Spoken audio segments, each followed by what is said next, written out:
Testing, testing. Yes? Okay, good. All right, ready? All right, everyone. Thanks for coming. I'm going to be talking about PHP 7.1. How many people are using PHP 7 or 7.1 yet? A couple people? Half the room, maybe a little bit. So let's take a look at my favorite. Oh, that doesn't work. Okay. All right. So let's take a look at PHP supported versions chart here. If you Google this is you'd see this graph. So this is all dates that I've taken from that. So you take a look at first thing right on there, PHP 5.6. You probably, if you're not on 7, you're using 5.6. First released 2014, active support until 2016. So what does this mean? We're no longer getting updates to 5.6, only security updates. So any major bugs, overflow or anything major, I guess, it will get updates through 2018. But for the most part, 5.6 is now dead. I think that's a big takeaway. So if you haven't gone on 7 yet, I think 2017 is going to be the year where we see the majority of the industry move to 7 or 7.1. So Ubuntu 2016 has it, but if you want to use 7.1, you got to use PPAs. And you'll see 7.1 was recently released a little over a month ago. December 1st, 2016, active support until December 1st, 2018. So plenty of time there to make the jump. But I think if you're moving to PHP versions, I would recommend moving to 7.1. So there's enough features in 7.1 to make it worth to skip 7.7. So there's that. I think we should just all take a moment of silence and remember all the great things that PHP 5 has brought us. So this is a chance to reflect on all the amazing features that we have gotten in PHP 5. Pass by reference. Does anybody remember PHP 4 days? Pass by reference wasn't a thing. And so class visibility modifiers, constructors, magic methods, abstract classes, interfaces, SPL. Come on, guys. This is major stuff. Type hinting, exceptions, traits, namespaces, a built-in web server. Finally, we got finally. I'm not going to explain all of these, but these are all major features. And PHP 5, it was like 15 years. I don't know when it first came out. Like it seems like it was about at least over 10 years of active development. 12 years. So it's been a major version for us, there's a lot of features, a lot of achievements for the language in PHP 5. Opcode caching was nice to have that built in. Last but not least, closures and PDO. These are all things that we're taking for granted now. That we're using on a day-to-day basis. Maybe not all of these things, but most of them. We've come a long way in 12 years. So, in summary, here's to you, PHP 5. It was a good run, but hopefully PHP 7 will stick around and have the same sort of features that we saw in PHP 5. 12 years, right? I think we can do it. Maybe a point release every year or two. But I'm hopeful. So another 12 years, guys. Let's not stay on 7 for that long. Yeah, maybe let's jump to like 9 in 12 years. Or 10. If we're just like skip numbers randomly. We'll just like If MySQL can do it. yeah, why not? Who knows? We'll be on 12 before you know it. But that's not what this talk is about. So what are some features that we have in 7? And thank you, Ian, for some of these slides. By the way, so nullable types. You have there's some features. You can pass in and check for nullable types. So it's going to return either a my object or a null, and if it doesn't do that, then it'll throw an exception. So that's great. Void return types. How many C++ people remember like void, int main void, right? Like now void is a thing. We have void. We have goto. I mean, come on, guys. This is a real programming language. So void return types. I think this is going to be useful. Iterable pseudo type. Another feature I think is going to be useful. So you can pass in an object or an array and say whatever this thing that I'm passing in, it make sure that it's iterable. Make sure that I can loop over it, right? Because that's what I'm going to be doing. So you can check for that. So I think that's going to be useful. Multi-pass catch. So in your try catches, you can have multiple exceptions and check for multiple exceptions. So if it's a bad thing 1 or a bad thing 2, you can handle those both together. So I think this is going to be another useful feature. Class constant visibility. So you can have public, private, protected on class constants now. So I think this is another one for people that are using class constants in a lot of their code. I can see this being used a lot as well. But wait, there's more.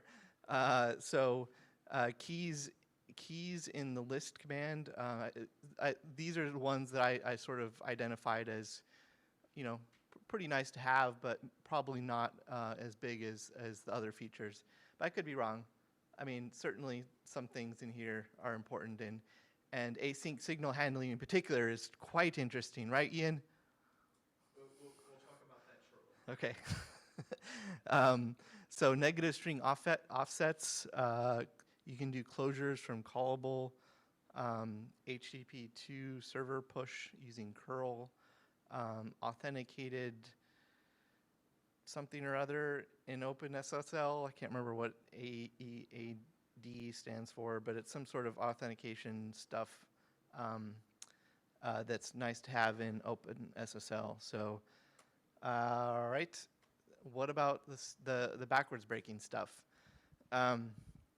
So if you pass, so when we're passing in stuff to a method, and you don't pass in enough arguments, it used to throw a warning, but now it throws an error. So this could affect a lot of people that were just willy-nilly calling stuff, and not really bothering to check how many parameters they're sending in.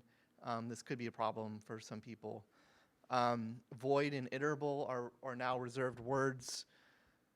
I don't think this is a problem, but maybe, probably not. And rand and srand are now aliases.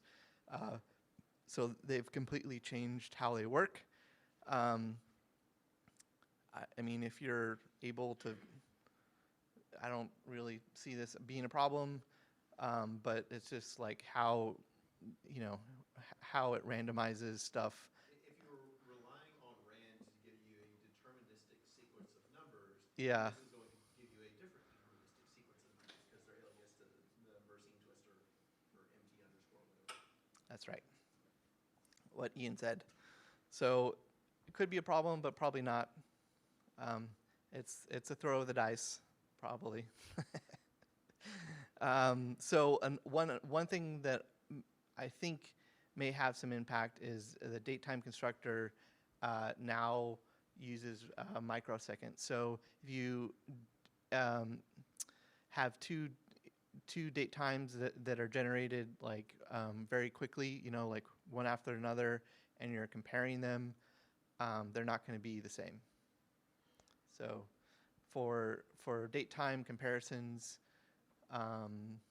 this is the main thing that could be a problem for some people. But having microseconds is also a nice thing. So it's, you trade off. No super globals in your closures. So this, like if you're passing in server, like $_ server to your closures, yeah, you deserve what Josh says. You're bad. Shame on you. Shame. What?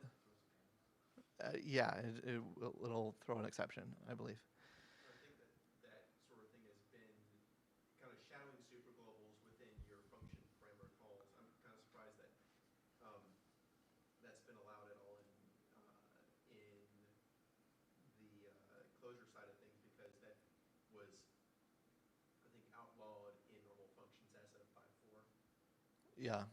Because I recall having to clear that out from a function call or two in code base at the time.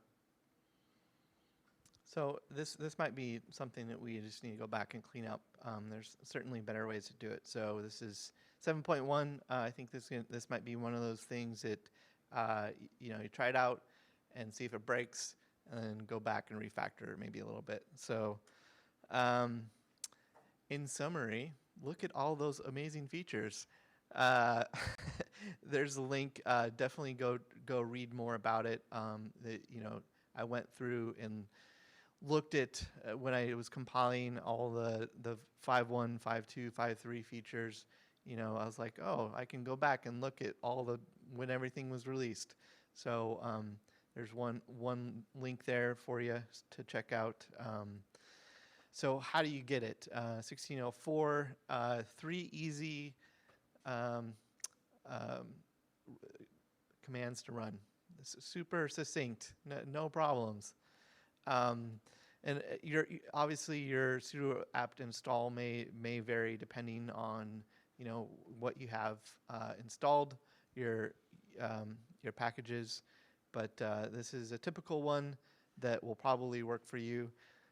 So again, if you want 7.1, you need to use the PPA.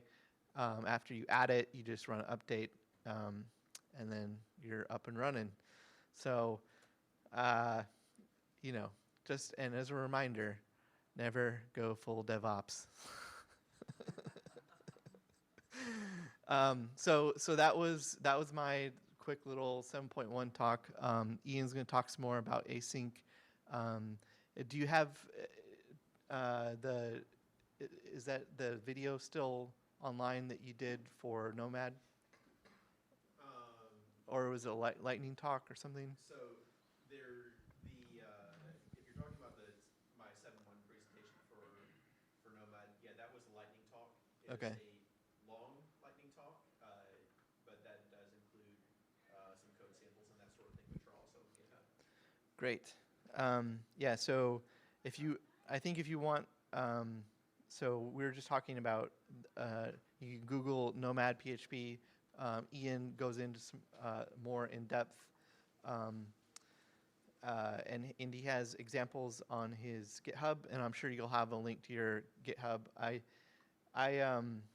One thing interesting that I started working on examples, and I'm like, it then ended up turning into a shorter presentation. So the one thing that I did here was wrote a simple bash script to to run the local PHP web server. I was like, oh, I haven't done that yet.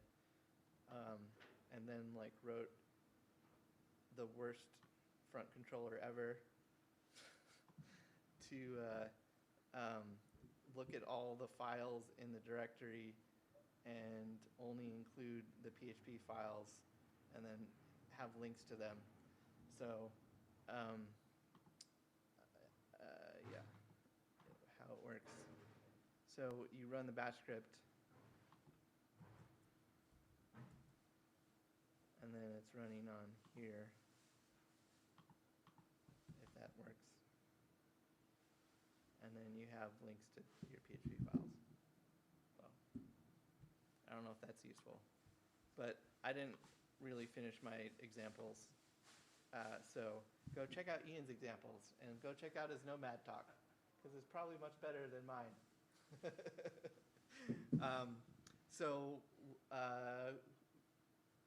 That's pretty much the end of my talk. Have we decided who's going next, Ralph or Ian? Depends on who has any questions slide at the end of it. If we both do, then You can have the questions. Okay. Great. All right. So we'll swap over. All right. It's been a while since I've done this. Yeah. Here. also, Logan, you have to put $1 in the swear jar. You recommended using encrypt. Oh yeah. There's better ones out there. There's maintained ones out there. I don't know about better. For the record, though, I think you can use super globals in your closures. You just can't use them. Just in case anybody's worried. This is not a good thing.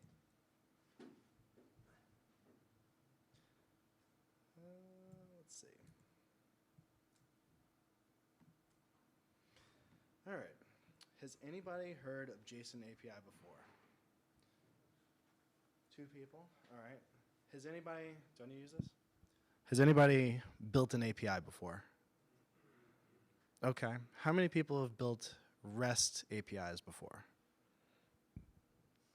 On a scale of 1 to 10, who thinks they built a fully REST number 10 API? All right. We got one person. Not raising my hand. A 5? 5. All right. So this is about JSON API. I'm just going to give a brief overview of JSON API. It's something that we've adopted. I work for Josh at offers.com, and we've adopted it in some of our projects. And as of today, it's a good thing. I didn't like it at first. I'll go over the reasons why I didn't like it at first.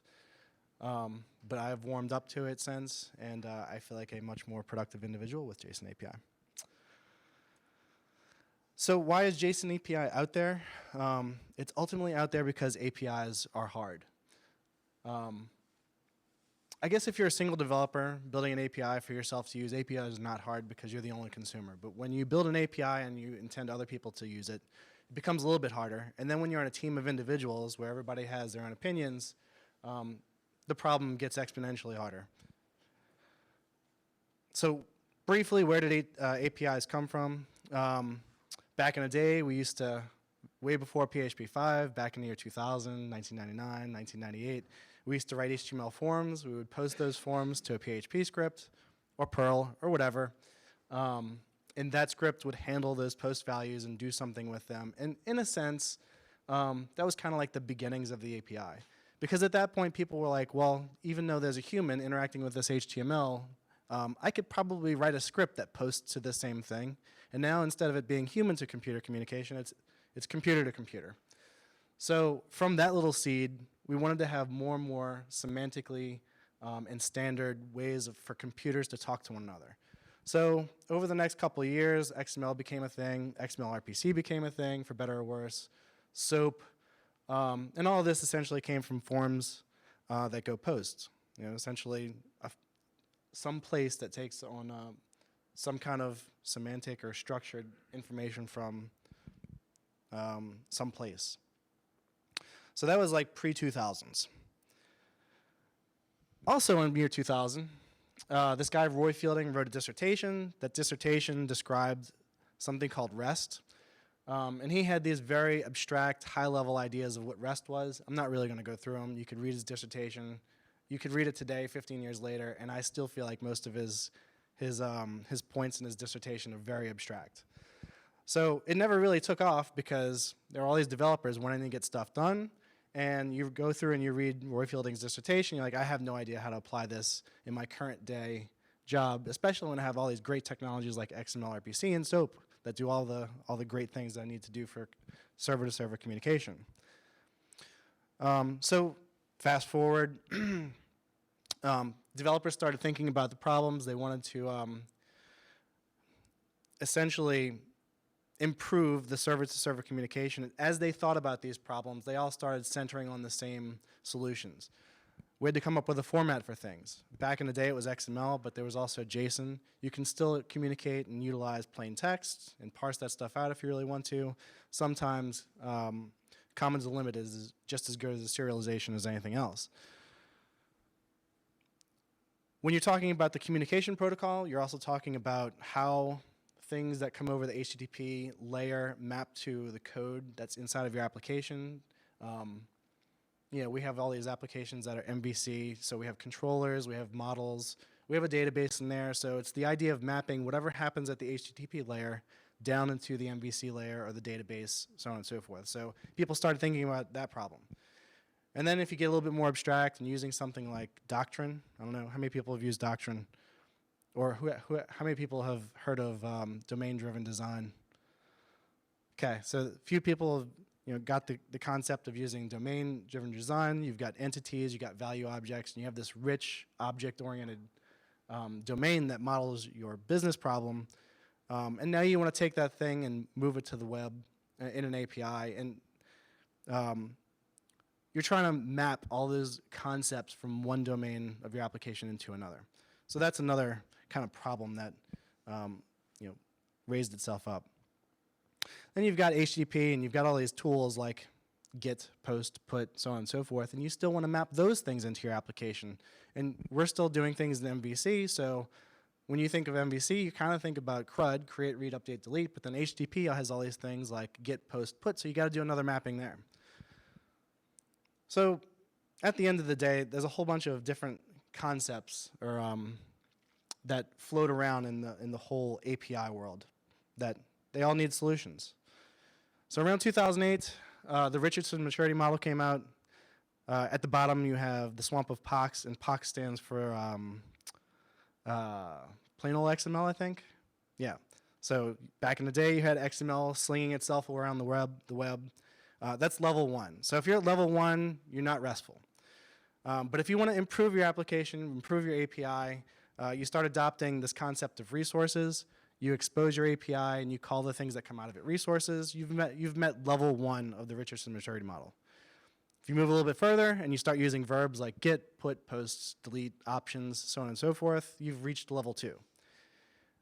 Finally, if you get into the highest level of REST, which is hypermedia controls, and you achieve that, and essentially, when we talk about hypermedia controls, we're talking about the linking of resources together.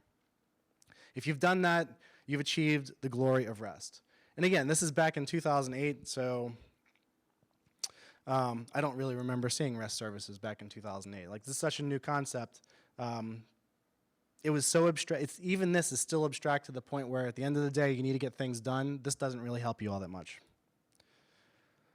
So 2010, 11, 12 comes along. Has anybody heard of any of these technologies out here?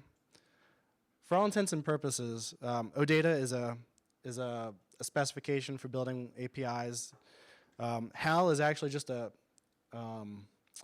format. So if you look at a response from an API that says we support HAL, it looks a very specific way. Siren I know exists. I actually have no idea what it looks like. I've never used it. But HAL was competing with, Siren was competing with HAL for mindshare at one point or another, and probably still is. So getting more to the nuts and bolts of all this, when we think about APIs, generally we think about our business problem, and we want to expose different parts of our application. And for us, at least for me, and I know Josh probably thinks the same way, We think about the API in the same way that we think about our database. We have these things that float around, they have rows in them. We really want other computer systems to be able to access these things in a structured manner. So, aside from the whole domain-driven world, I might have some tables with data, and generally speaking, in my mind and on paper and in the UML diagram, it generally looks like this. So, this right here is a bike shed. When you ask a developer, with this given domain or this problem with this database, if you ask the developer to go build you an API, he sees it and he sees this. He sees a bike shed. And at this point, he's thinking, all right, I'm going to build an API, and it's going to be pretty, and people are going to love it. But not everybody likes pink, and pink is probably not the most common color. If you get a team of developers together, how many of those developers are going to decide pink is the best color for this particular bike shed? But that one developer, he's super happy to be painting the bike shed, and he's thinking about that problem, and he's solving all these different aspects of his API. And at the end of the day, whether it's him producing an API for people to use, or it's a team of developers, the bike shed ends up catching on fire because they didn't start with a standard. There was no clear direction. There was no path of dead bodies that they could have walked over. They became the path of dead bodies. So along came, a couple years ago, JSONAPI. Essentially the logo, not so much the logo, but the tagline for this particular technology is, if you've ever argued with your team about the way your JSON responses should be formatted, JSONAPI can be your anti-bike shedding tool. And interestingly, this already has a bunch of assumptions in it. The first of which is that your API is going to be JSON. It's not going to be any other type of serialization. It's not going to be XML. It's not going to be comma delimited, so on and so forth. So the whole purpose behind JSONAPI was to find a format and a structure and a way of doing things that was simple enough for everybody to understand, and it would essentially become extremely common, and part of their marketing ploy was to call it JSON API, so that when you go Google JSON API, this is the first thing that comes up, even if you're not using that particular specification. The philosophy behind JSON API, like I said, is it gears towards simpler rather than complex. So in the same way you think about database tables, you think about your API. It has a flat hierarchy. Everything in your API is essentially a first-class citizen. And this is very true about your database as well. You can go select star from any table in your database. You don't have to go through one table to get to another. You can through relationships, but you don't have to, for example, to get the category of product, you don't have this nested hierarchy where I got to go get my product first, then to get my category, or to get any category. So it has a flat hierarchy. One of the prerequisites for all of this is that when you speak to a JSON API endpoint, you're going to tell it, hey, I want application/VND API plus JSON as my accept header, and it's going to send back content where the content type is application VND API plus JSON. So if you sent it application/JSON, it would say, I'm sorry, I can't respond to you. And very briefly, there's a couple of, to any given response, this is just the very, very top level, just so that when we look at code samples in a second, you kind of know what's going on. When I say document, it's basically the full body of the response. So every document must have at least one of a data, errors, or meta.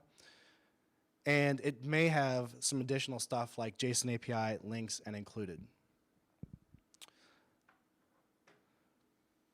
So here's one, part of the philosophy is that things are simple, things are identifiable. Every resource, when we think of things as resources, every resource can be identified in a, as I guess, part of a two-part thing. It can be thought of as being part of a type, and it can have an ID. So every resource in your system is going to have a type and an ID. The very small one downside to this is that the thing that you are talking about can't have an attribute called type, and it has to have an attribute called ID. The one exception to this particular rule is when you're posting a resource. Naturally, you don't have to give it an ID if the server is going to assign an ID to it. So that would be the only time you can talk about a resource without an ID attached to it. One of the most important things is that in the JSON API system, URLs and locations of specific resources are completely deterministic. So when I tell you I'm talking about articles 1, I could tell you right now what all the URLs related to articles 1 are going to be. And if I told a new developer coming on the team, hey, this is a JSON API, I need you to go get a list of all the companies, they generally know there's going to be a URL called /companies, and from that /companies, there's going to be a collection of companies coming out of it. So all of the URLs for all of the resources you're going to want to get out of the system are completely deterministic. So this is kind of moving into kind of opinionated, but deterministic URLs that can be generically mapped to a flat model, they're a good thing, because if you're using a simple system, instead of domain-driven design, for example, active record, which you may or may not already love or hate, you can take a system like Laravel and you can write a single component that is going to expose your entire set of Laravel models to a JSON API. So you might have 13 tables in your database that build up your application. You might have 13 models. You could add a very generic JSON API provider, and that entire set of models will be exposed through JSON API in a way that is very comfortable for people that understand what JSON API is. The spec itself is full-featured, so when I say HAL is a format only, HAL only deals with the body of a GET response, and it basically says this is what it's going to look like, these are the attributes that are going to be in here, so on and so forth. JSON API, on the other hand, is the specification, and the specification is going to talk about how do you read resources, how do you write resources, what those resources are supposed to look like. It's going to go further and talk about what are relationships and how are they supposed to be exposed by the system. How can I sideload resources? For example, even though I'm asking for a product, I might also want the category a product is in, or I want the pricing history for a particular product. And you don't want to go make, n+1 calls back to your server to get all of the information related to a particular product. In JSON API, there's a thing called included, which means in one particular request, I can include other resources that happen to live at other locations. It talks about filtering. It talks about pagination. It talks about sorting, sparse field sets. For example, if I know product has 13 attributes or properties and I only want 2 of them, there is a way in the API specification to be able to say, give me just these 2 fields from this particular thing. And then finally, it talks about how you go about updating things. Things being resources, things being relationships, so on and so forth. You may or may not be able to see this, but this is a very full-featured, what they call a compound document. And what you'll notice here is that there's, at least in the snippet, there's 2 top-level keys, there's data, and there's included. So this would have come from a place like /articles/1, and you would have performed a get operation on that. The attributes for this particular thing, which for all intents and purposes might map to columns in a database, are nested as attributes. Links, which allows this to be somewhat restful in nature, are in the links key. And then relationships are spelled out as relationships. And you can go through, and relationships generally might map to foreign keys in your database. Down below, I would have said give me articles/1 and include the people in the comments. And this is essentially what came out down below. And what you'll notice is what's in the included section is just a list of things. And if we look at the first thing in that included list right there, it says people 9. You'll notice that people 9 actually maps to the author, which is somewhat in the middle up there. So the data itself will map out the relationship, and then at the bottom in the included, it'll just laundry list all the things that it talked about previously that you asked for it to include. So what this allows it to do, and this is in comparison to HAL was recursive in nature. Like you had all these relationships to things, and maybe they recurse down into many levels deep in the tree. Your included section here is just a laundry list, and it's your job to go stitch them back into where they belong in the tree of data that you might be exposing and demonstrating with this document. All right, so that is the slide portion.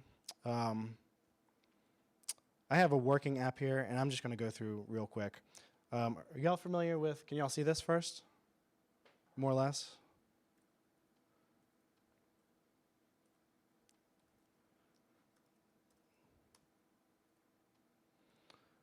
All right, so I have an app running here, and I've chosen to expose my API at a key called JSONAPI. And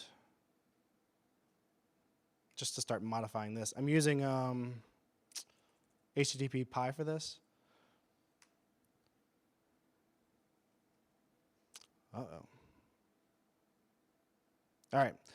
So first thing, I wanted to go get something from the API, and I asked it for /products. And it comes back and says, hey, we only accept application /VND API plus JSON. So I have to go add that in when I start making requests to my API.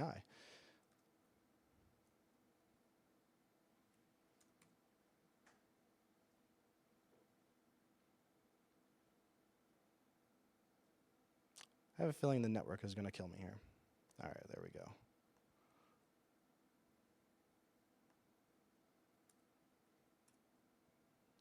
All right, so going through products and specifying that accept header, and when I said, oh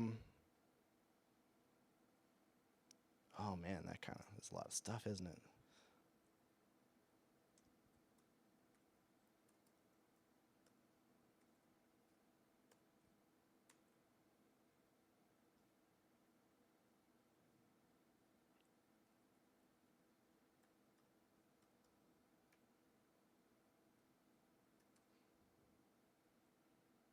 All right, so back up here, my client sent through the accept header. The server knows how to respond to that. And this is what a document looks like. I asked it for products, and I said limit to 2. It gave me 2 things right here. And this is all the various details or attributes that came out of my database. And then one of the things I said was baked in, which I'm not going to demonstrate everything, but basically pagination is built into this thing. And it's well understood in JSON API that pagination looks a certain way. So out of the box, I can do pagination. You know, I might have 3,000 products, but I know that no client is going to be happy if I send it 3,000 things and expect it to deserialize JSON and be able to interact with that. So this includes pagination. It'll give you some meta information about this. There's actually 3,000 things in here and how to navigate that paged set of things. Does anybody want to see anything specific here, or do I have any time? Should I wrap it up? Yeah? Okay. So long story short, JSON API is a deterministic system, and it's, at the end of the day, it helps you not paint the bike shed, or it helps developers figure out that they don't want to paint bike sheds, and a bike shed only comes in one color. That's basically what the details are here. So if y'all have questions after his talk, I'll be happy to pull this app up and just kind of browse through it with different features.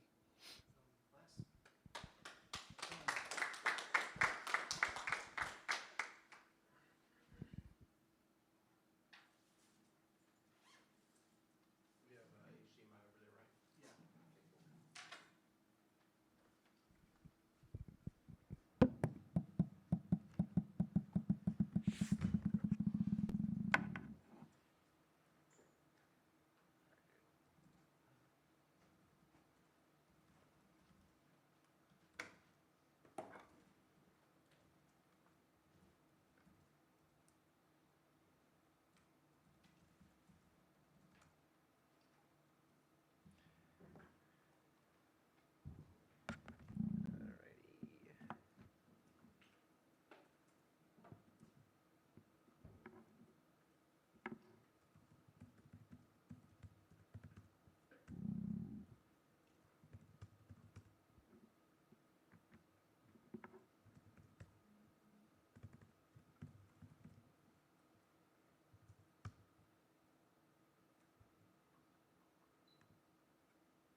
talk about signals. That's good. Okay. And if you want to follow along with this presentation, then you can go to that link. If you feel like being distracted, you might as well be distracted with the exact same presentation as I'm giving. So what do I mean when I say signals? Well, if you've ever done something like this, then you've used Linux signaling. If you've ever done something like this without the -9, then you've used a different signal. And all you're doing in that case is you're telling the application, hey, could you please stop now?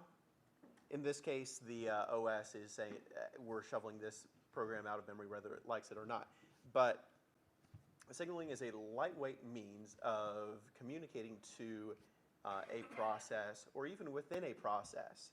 And you'll see that a bit more in languages like, say, C or stuff that's demonized in general. It's long running. But since we're no longer leaking memory like a sieve, we can play around with long running scripts and signalizing things in PHP at this point. I'll give a few examples later on of how this was not necessarily in PHP, but in other projects extremely useful for inter-process communication. So first off, you're going to need the process control extension. And that's probably going to come installed on your garden variety PHP distribution, but you're not going to be able to play around with this stuff from within your web server, and it doesn't make a whole lot of sense to use signals in the working off the web server context anyway, unless you're having a web server as a PHP process, which I've covered in previous presentations.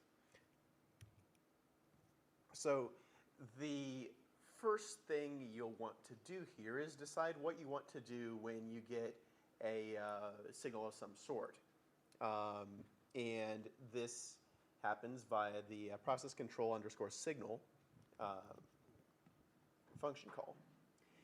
So what you'll do in there is you'll pass in, okay, what signal do I want to catch, and what callable I want to dispatch that to.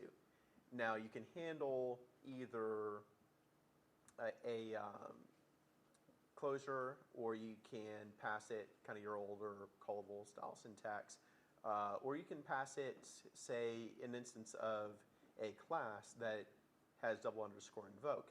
So if you really wanted to, which you probably do, you could have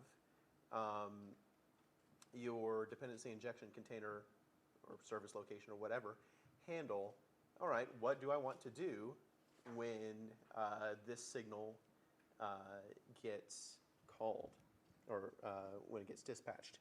So here I've got a list of various signals that you may or may not have seen. One of the really common ones is, well, when you hit Control-C to close out of a command line that is either stuck in a while true loop or is doing something else weird, you'll use Control-C. That dispatches signal ID 2, which is sig int. Sig hang up here is for, say, restarting a process, etc. And again, you will not be able to, in PHP land or basically anywhere else, override the sig kill side of things where the system says, and you're done executing right now. You don't have time for cleanup. The real big use case of signaling like this in a lot of cases is cleaning up after yourself when the user or the system gives you the opportunity to shut down cleanly. So the second parameter on this process control signal call is the actual callable itself, and that callable, when the signal is dispatched, will give you the integer ID of the signal, which since at that point it's going to be an integer rather than say the name of the constant, you'll probably want to map that back if you're handling multiple signals from one function. And if you're on PHP 7.1, it will give you additional information on the signal, say error codes and that sort of thing, if the OS supports that, which Linux does and Mac OS does. So one thing to note here is on that callback, you're not going to be able to invoke additional signals or even listen for additional signals within that callback. So you pretty much want to, if you need to do cleanup or something like that within a signal handler and then exit out of your application, that's fine.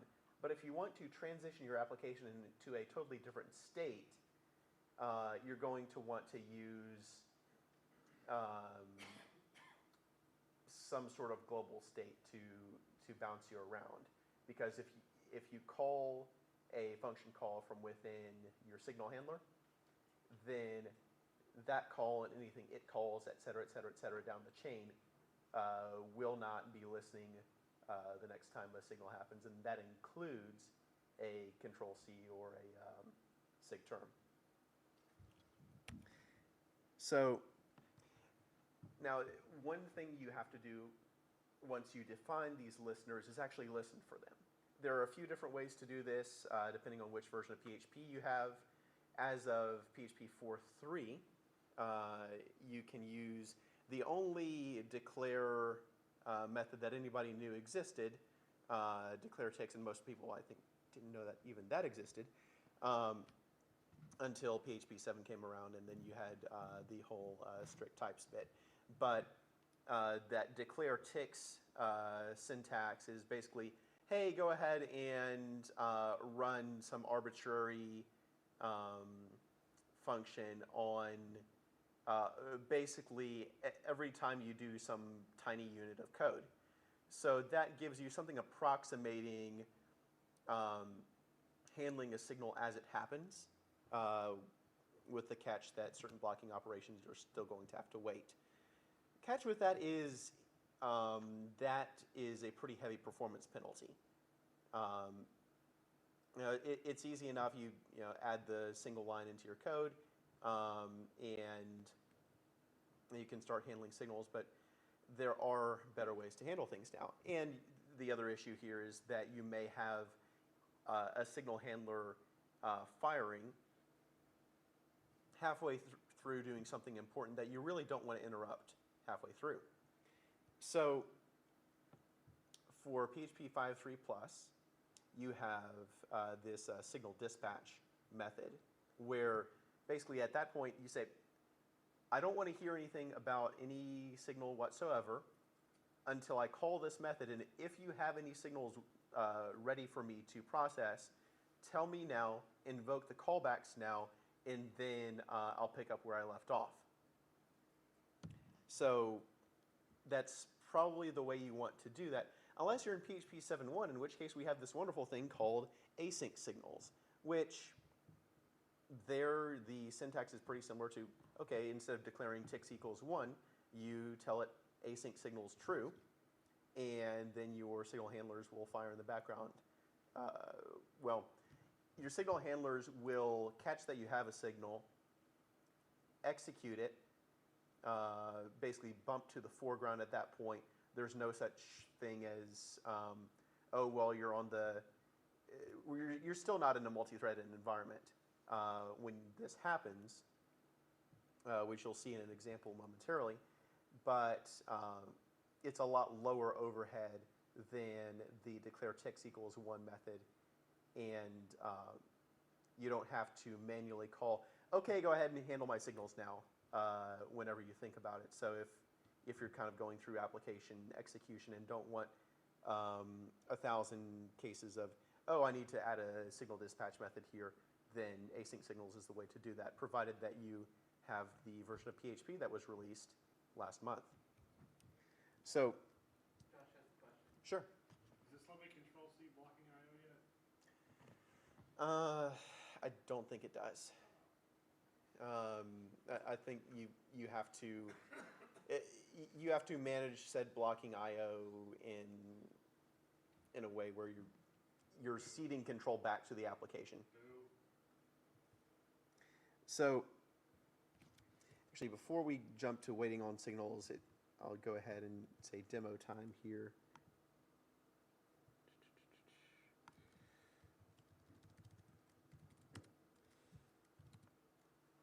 So we're going to start off with something really simple here where I haven't set up any signals, I haven't set up any signal handlers, and in this case, well, it's just going to go on like that, and Control-C works as normal. If instead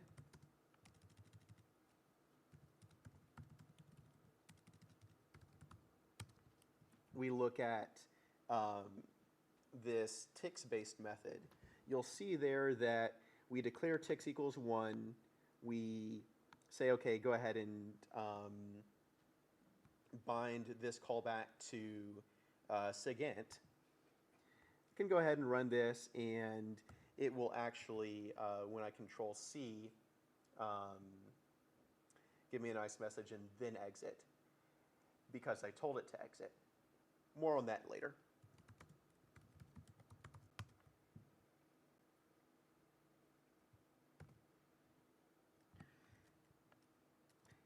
Finally, actually we got 2 more examples here.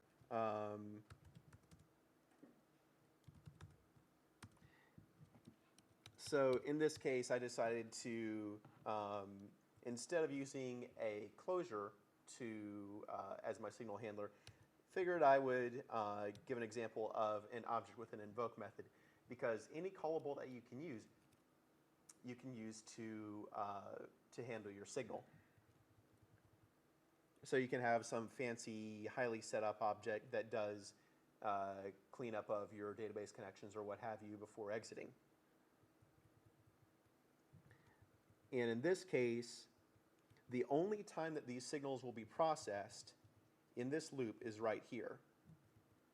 And you'll see that when I run this, you'll see a bit of a lag between the time I hit Control-C and the time that it actually bails out.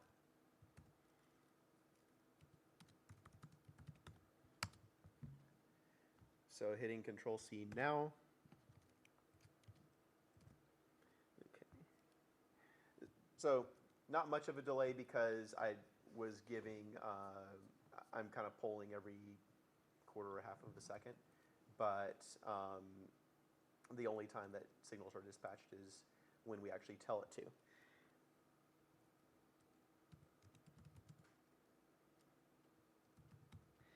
Finally, if you're running 7.1, you can see there's basically next to no difference on, let's actually diff.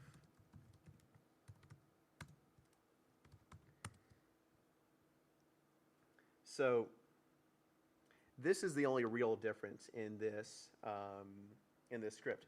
Up here, I added that as mainly to demonstrate the additional parameter that we've got because we're dealing with 7.1, and the fact that if you declare a signal handler, it will overwrite whatever is already there for that specific signal. That's why I can tell the application, yeah, basically ignore Control-C, which we'll do later. So in this case, instantly, we fire that signal handler, and in this case, I went ahead and did a sleep 1 within the signal handler, basically saying, while it says async signals, that means realizing that the signal exists and jumping into that function is asynchronous. Your original code in whatever loop you've got, etc., does not keep running in the background. So, if we go back here, there are a few other fun things that we can do on signals, namely blocking and waiting on them to show up. so that that way, if you have, say, a process that goes out and writes a big old file to disk, and then you have another process that is sitting there in the background because it was, it took a fair amount of time to construct the process. Say, okay, I want to signal to this other process to start reading this file. Then what you probably want to do, rather than having a no-op loop, is wait until you receive a signal, block while waiting for that signal to come across, and then continue executing. And there are a couple ways to do this. You have to really descriptively, consistently, this is PHP, not consistently, named functions here for whether you want to wait until the heat death of the universe or just until a timeout expires if you don't receive the signal that you're looking for. And again, in both of these cases, we have the ability to listen for multiple signals when we're blocking. A few idiosyncrasies with this as well is that you don't need to tell your system, all right, watch for signals and either signal dispatch or something like that. You don't have to do that because you're already stopping execution of the entire application waiting for the signal. But you still have to make sure that that you have a signal callback bound. For example, if I want to wait until sig continue happens, and I don't declare that, bind an empty callback to signal continue. I do a signal continue, fire that off at my application, and nothing happens. Now, the extra weird thing about this is, even though you have to have that handler there, from my experience and from a few other Stack Overflow answers on this topic, that handler, even though it's required to be there, it will not fire in this case of waiting for the signal. The OS can say, all right, somebody said wait for a signal, so I'll hand control back to them. It's kind of the OS's discretion as to what happens there. But in the case of Linux, it's going to use the wait side of things over the callback that you defined. One other thing, this doesn't work in OS X or Mac OS or whatever Apple decides to call it next year. So what I have to do is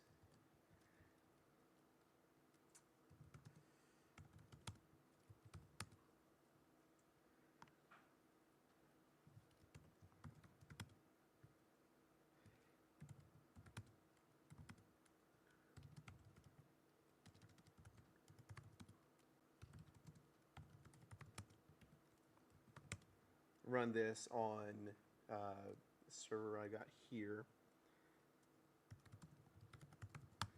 So first we're going to wait for a signal, but because I'm lazy, that's going to time out and give me a -1 back. If we had if we had gotten a signal, then that would have been the return value there. And go ahead and open up another terminal here. Look at our PID here, copy that over here.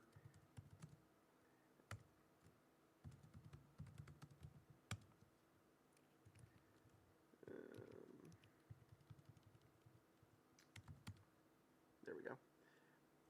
And at this point, we got the signal over in this tab, and that happened instantly because it was blocking, and it went ahead and exited. And in this case, this server is running PHP 7.0.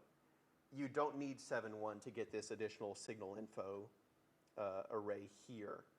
That's inconsistency that was remedied with 7.1, where that's passed in more places.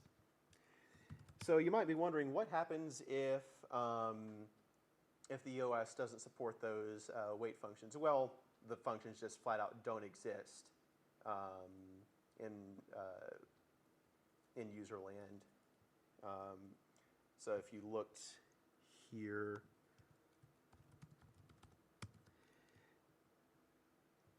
you can do a function existence check and bail out because OS X just flat out won't have them.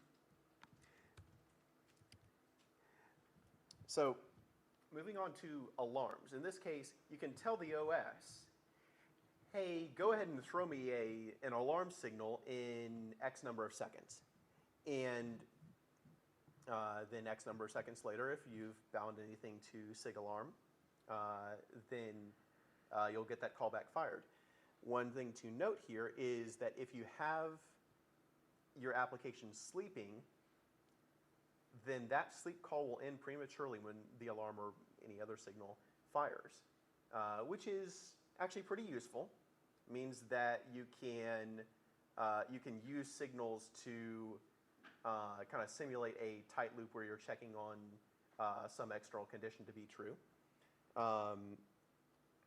But one other interesting and weird thing about that is if you have two sleep calls in a row, the first one will return early.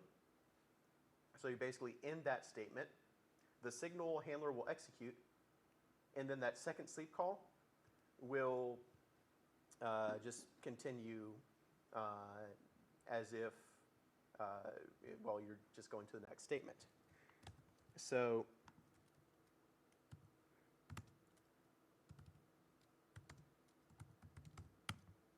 if we look here, we've got this sleep here for 10 seconds, sleep here for 5 seconds. And we'll run this and see what happens, and we'll time it. So, reverse signal, okay, there it is. And now we're into that second sleep because the first one ended prematurely, and that entire execution took just over 7 seconds. So you had 2 seconds, which was the alarm, and then 5 seconds, which is that second sleep. So there are these weird idiosyncrasies of handling signals and kind of what supersedes what that you do have to pay careful attention to on this. Finally, putting everything together, we have a zombie script, which what I've done here is I've overridden Control-C to where if you hit Control-C instead of exiting out of the application, which is, you know, happily sleeping there and will quit after 60 seconds, you'll wake up the zombie and it'll start yelling at you brains until you terminate it in some other way. But Control-C flat out will not work. Now, kill-9 will always work for terminating a script like this, but you can override both sigint, which is Control-C, and sigterm, which is your normal kill command, to not do much of anything. Also, as I mentioned before, this loop down here has to be outside the signal handler, so you have to use global variables and nasty things like that to pass what state your application is in. Otherwise, when another signal gets pushed in the application, it'll be none the wiser. As far as I could tell, and I tried doing this a few different ways, signal handling only goes one level deep. So really what you want to do if you're handling a signal and continuing execution is you set your state, you have your main application handle that change in state, but you get out of that signal handler call as quickly as you possibly can. So let's go ahead and run this. Yeah, it's sitting there being really boring. Okay, let's hit Control-C. Control-C. Huh, okay. So let's take a shotgun to this thing. And, oh, okay, it's dead now. So if we instead, now one thing about this script is that it has a sig alarm that was set at the beginning of the script that will fire after 60 seconds. And because this is in the main execution thread and all that, and it's not sitting inside a signal handler, eventually the zombie will end up passing out and dying. If, again, you had that brains loop sitting in your signal handler, the sig alarm would not make it. Any sig term would not make it. The only way you could get out of this would be closing the terminal window or kill -9. And let's see here. What's my terminal width? 126. Okay, there we go. So, as such, signals are a powerful tool, but you kind of have to keep the rules of interacting with them in mind. Otherwise, you end up with a runaway script that you have to force terminate, which probably defeats the purpose of you handling signals in the first place, which was to provide a better teardown process for your application, or better restart, or what have you. With that, as mentioned earlier tonight, I'm the one with the question slide, so I had to go last. Question. So we'll just do any question. Anyone can ask anyone any questions about that. So Jason, API questions. You don't have to get up unless it's required. You have to get up unless you have to get up. Okay.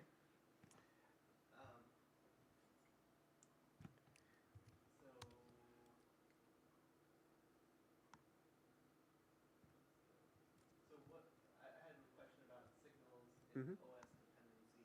Do you know what makes it OS dependent? Is it something in Those C code?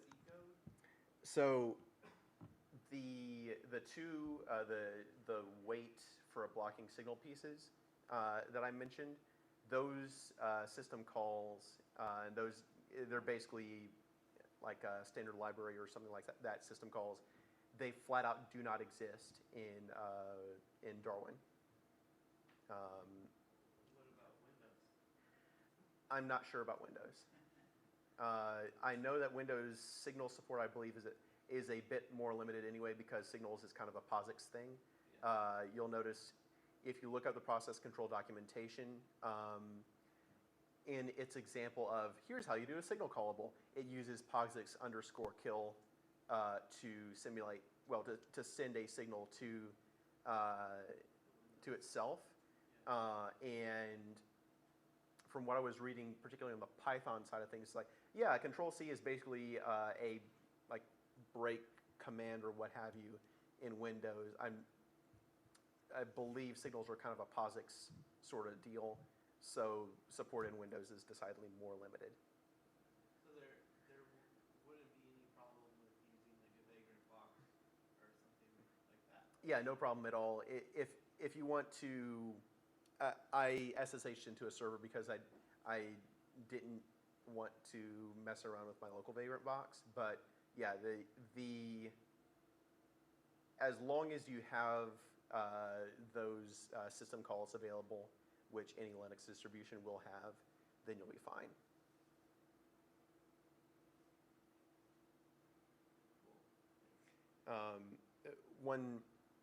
So I said I would tell you about, okay, here's a use case of signals. There's a project I was working on recently, and this is actually not PHP related, at least on the client side. It's a kind of Echo-like device, and we were using signals to bounce between a kind of voice recognition and processing loop and some C code that determined when you had that, what they call a trigger word set of Alexa or Hey Siri or what have you. So that C code would call a like sig continue into the main application. And the application would wake up, basically go from an outer loop into an inner loop for recognition. It was a very low um, it's low resource and CPU usage way of passing control back and forth rather than having a relatively tight while true loop and hoping that that your timing lines up. Is it executable via FPM or the web, or is it? No. The existence of the process control side of things is you're going to have that at the command line. Now, I think POSIX kill may be usable from FPM because I don't think that's actually process control extension related. But there's not really I don't think there's as much of a use case for receiving signals from the website. So there's low risk to some hacker writing something for WordPress and backgrounding something they can't kill. Again, you can kill -9 any of this stuff anyway, but So spawning it from the web is. well, the entire process control extension you can't use within Apache or FPM. So like pcntl fork and all that sort of thing, it basically doesn't exist. Okay. So it's not like exec or whatever. Right.